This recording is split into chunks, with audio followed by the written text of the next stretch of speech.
Ele sempre preferia ir passando pelo quarto da filha para chegar até a torre. Assim, a filha se sentia mais protegida. Suleiman nunca havia percebido essa passagem secreta. Ainda não havia chegado a hora dele saber. E, bem abaixo desse platô, haviam várias portas pelos andares da torre, que levava a outros aposentos do castelo. Algumas portas ainda estavam inutilizadas devido à destruição, mas que ainda seriam recuperadas com o passar do tempo. Bitina conhecia a maioria das passagens secretas desse castelo. E assim os dois chegaram à torre. E Bitina trancou a porta. Eles se sentaram para ter uma conversa rápida, porque Lisbeth ficara desprotegida à mercê de Anthony lá embaixo.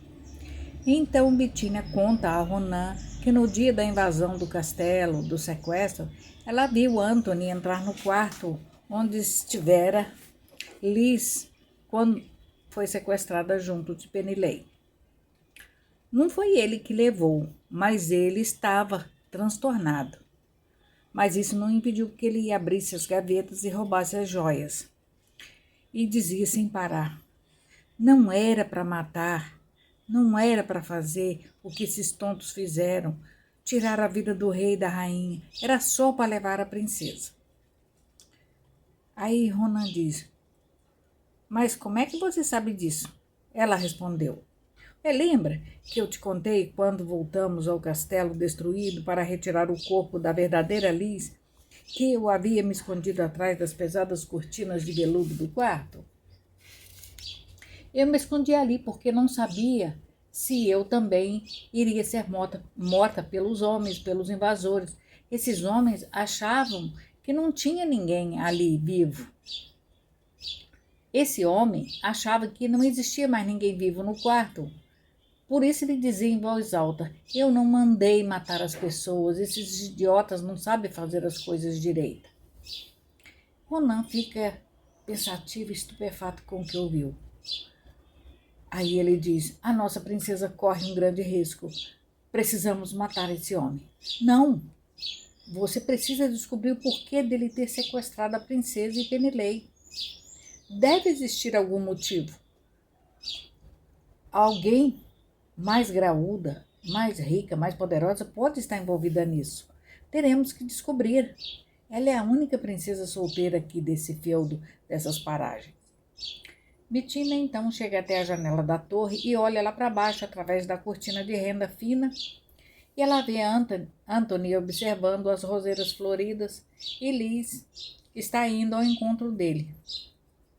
Ela pede a Ronan que desça as escadas muito rápido e vá para perto deles. Ela precisa pensar em como dissuadir a Liz a não aceitarem se casar com o seu sequestrador. Ronan desce em disparada e sai na porta principal da torre, indo para o lado de Liz. Ela até se assusta, porque aquela porta quase nunca estava aberta, ninguém passava por ali. Ele disfarça dizendo que está à procura do guarda real.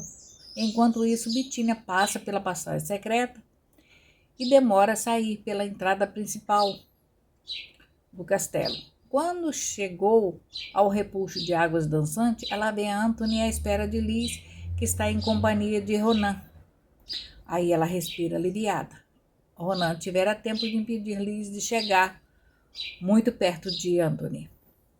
No minuto seguinte, os quatro já estão juntos. Começa um papo inútil, e nisso Suleiman e o professor estão lá em cima na sacada, fazendo sinal para a mãe. O menino a chama. Ela olha para a sacada e faz sinal para ele esperar com a mão, que ela já está indo. Em seguida, pede licença e corre pelo gramado para ir ao encontro do filho. É nesse momento que Bitina chega mais perto possível de Anthony e o convida para dar um passeio. Ronan diz que precisa encontrar o guarda real e sai andando rápido. Anthony dá o braço a Bitina e os dois caminham calmamente pela alameda que leva ao labirinto do cipreste. Mas ela diz que não se sente bem com o odor exalado pelos ciprestes àquela hora do dia. O sol transpiram através das folhas e o perfume de citronela enche o ar. Ele diz: então tudo bem, vamos conversar sobre Liz. Eu quero me casar com ela. Já que a senhora é como uma mãe para ela, ajude-me a reconquistá-la. Eu a amo, preciso dela para ser feliz. Eu tenho certeza que a farei muito feliz também. Bettina pergunta: mas você não sabe o quanto ela te ama. E se ela não te amar e por isso não quisesse casar com você? Anthony fica pensativo. Bettina aproveita a indecisão dele e diz: se você quiser, eu posso convertê-la a casar-se com você. Eu posso fazê-la casar até com um sapo, se eu quiser. Me deixe falar com ela primeiro. Você me parece um bom rapaz para ser marido dela. Eu vou te ajudar. Confie em mim. Não adianta você forçar nada. Assim você a espanta para mais longe dos seus objetivos. Quem já esperou quase um ano inteiro para falar de casamento com ela? Pode esperar um pouquinho mais, não pode? Anthony concorda e diz: então tá, eu vou partir, vou embora. Bettina pede a ele que espere ali. Ela vai lá dentro chamar Lisbeth para despedir dele. Ele fica olhando os peixinhos vermelhos no chafariz e pensando no que fazer para ganhar o consentimento da princesa para cortejá-la e fazê-la dela sua esposa. Será que estava agindo certo? Ele não poderia perder essa chance. Era a única. As dívidas o esperavam em cada lugar onde pisava. Bettina encontra Lisbeth sentada à mesa, tomando a lição de Suleiman. O professor já havia ido para os seus aposentos. Só voltaria à tarde para dar aulas de geometria ao garoto. Liz, ao ver a preocupação nos olhos de Bettina, pede ao filho que vá para o quarto descansar. Bettina pega pela mão e diz num cochicho: vá lá fora e mande aquele traste embora. E com muito finesse. Diz que assim que resolver seus problemas, mandará chamá-lo. E volta para o seu quarto, tenho algo muito sério a te revelar. É questão de vida ou morte. Lisbeth não entendeu nada mais, obedece às ordens de Bettina. Vai lá e manda Anthony partir. Ele tenta argumentar, mas ela diz que está cheia de problemas, que ele não havia avisado que viria, ela não o esperava. Então que ele esperasse um mensageiro dela, que ela mandaria avisar, e assim ele voltaria e resolveria um problema. E assim ela volta para dentro do castelo, fechando a porta às suas costas. Ele, muito a contragosto, montou e foi embora. Os dias na prisão por dívidas de jogo agora estavam mostrando o estrago que fizeram na vida dele. Mas também ficar um ano sem dar notícia a ela deu nisso. Bem que ele poderia ter mandado uma carta romântica e mentirosa por algum mensageiro, mas agora era tarde demais. Havia menosprezado a inteligência dela. Ela poderia até arrumar outro homem e se casar, já que ela queria ter um filho, um herdeiro. E ele perderia a chance de viver, porque seus credores na certa o mataria. Ele não tinha de onde tirar a fortuna que devia aos homens perigosos e violentos. Quando Lisbeth entrou em seu quarto, encontra Bettina em pé, olhando Anthony indo embora em seu cavalo pela estrada.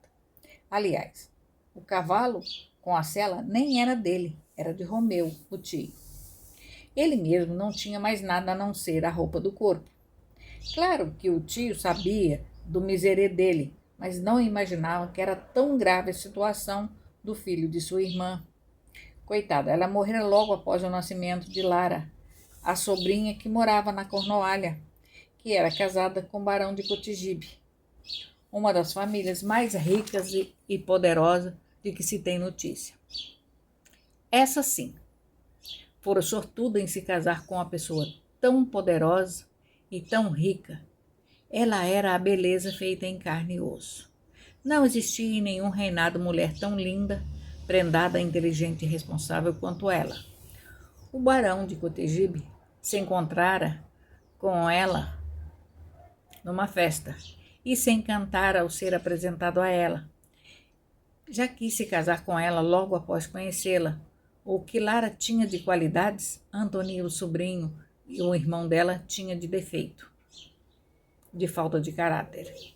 Ele mentia descaradamente para todo mundo, mudava o nome como se muda de roupa. Era um mau caráter e Liz agora estava apaixonado por aquele traste. Bettina vê que Lisbeth está sofrendo de amor porque seu amado foi embora sem chance de lhe explicar e de deixar ele falar a razão de seu sumiço.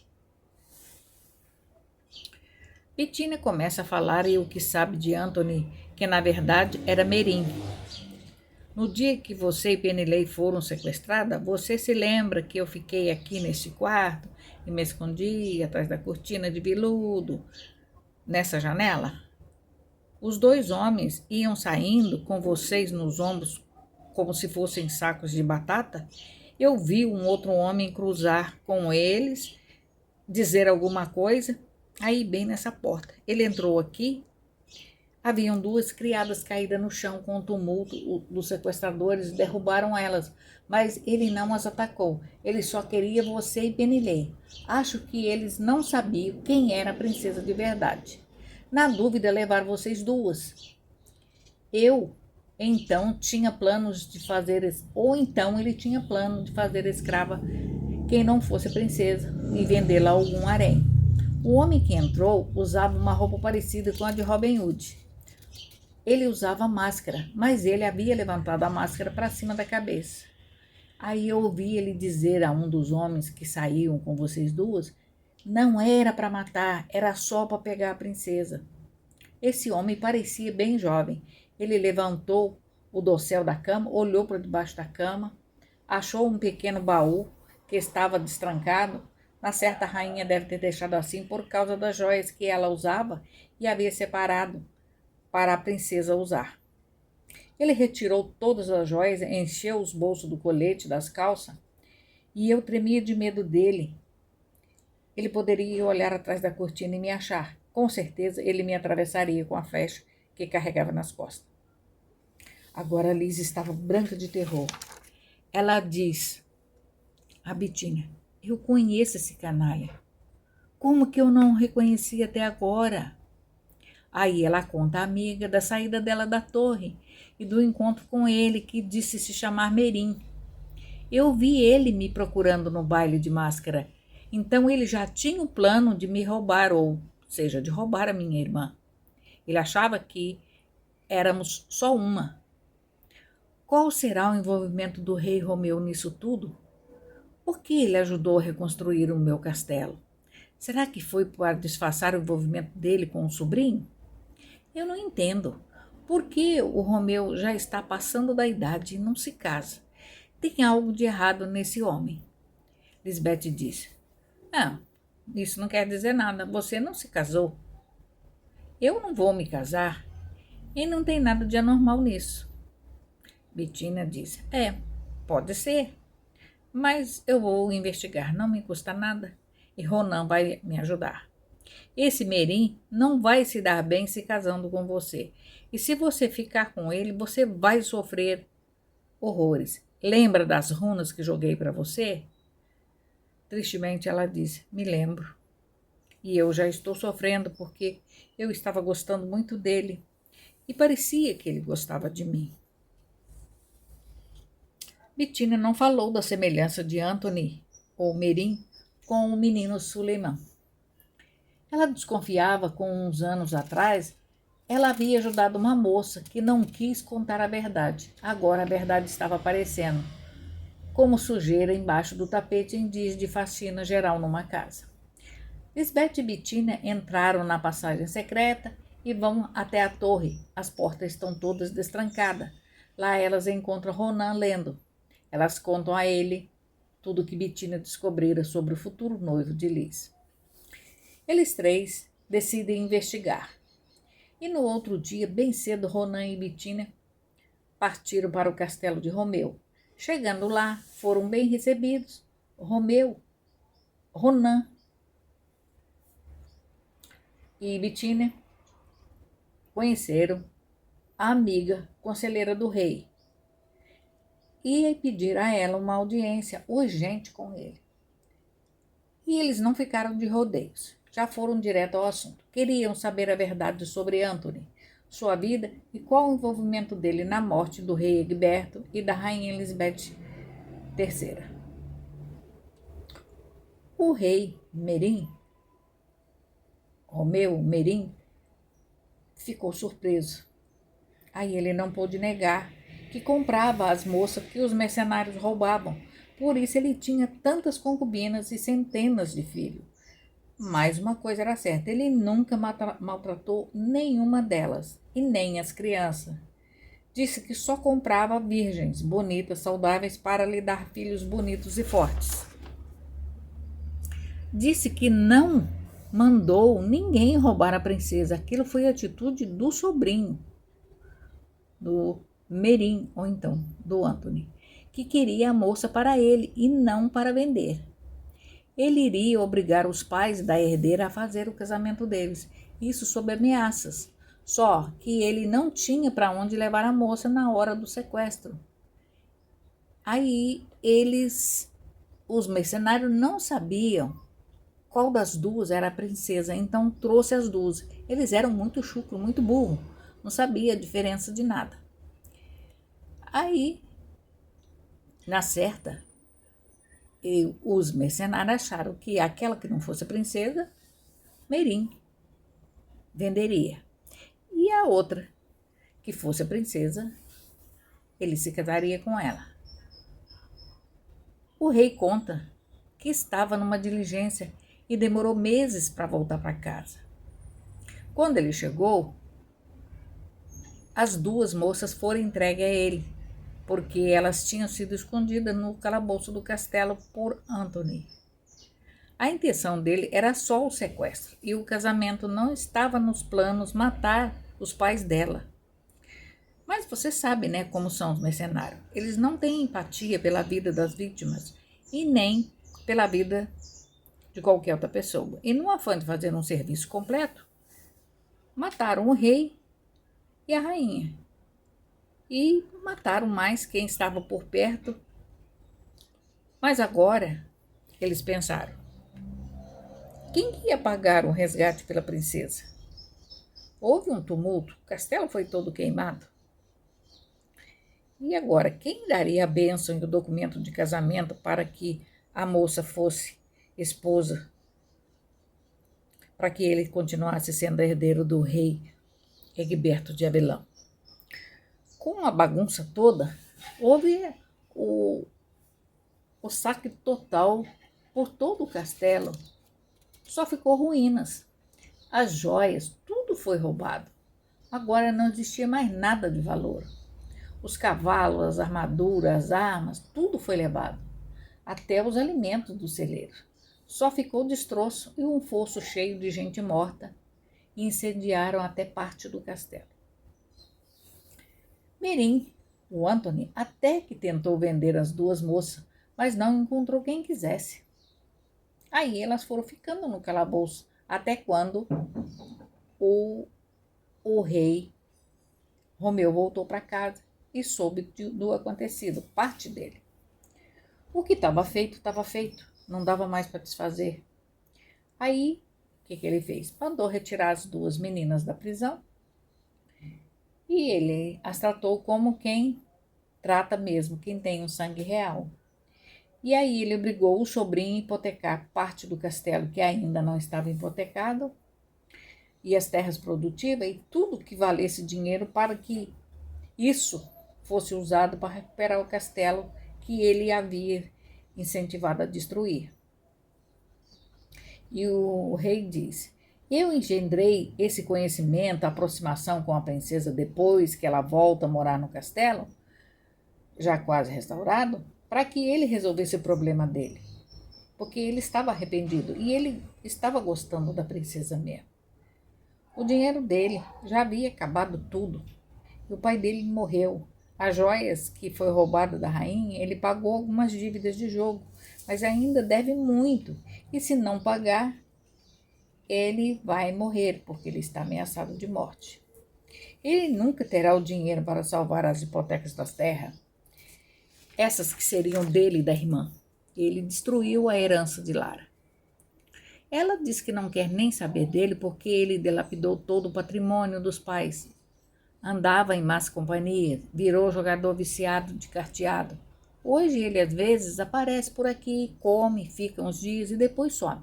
Não sei para onde vai e com quem anda.